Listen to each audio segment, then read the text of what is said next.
Ko smo mi, kančići prijatelji, šta radimo? Pjevamo i igramo se. Ho, ho.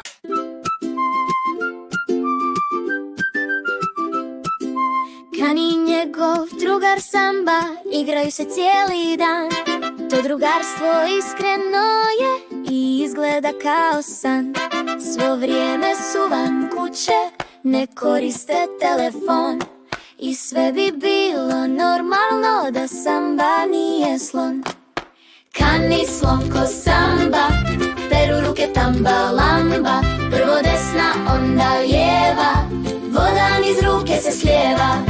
Sapun plavi pjeni više, bakterije on sve briše. Pjena skače, sve se njiše, svaki prstic sad miriše. Došlo vrijeme, ručka na stolu sve miriše i blista. Prije jela jako bitno svaka ruka da je čista. Kan i slon ko Samba, peru ruke tamba lamba. Prvo desna, onda lijeva, voda niz ruke se slijeva.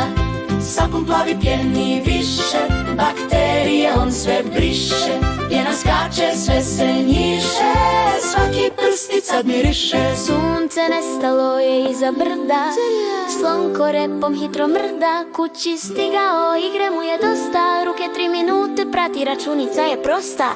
Kančić kući stigo, već je pao mrak, rukice mu prljave, au, bljak. Prije nego večera krene, pere ruke s dosta pjene. Kan i slon ko Samba, peru ruke tamba lamba.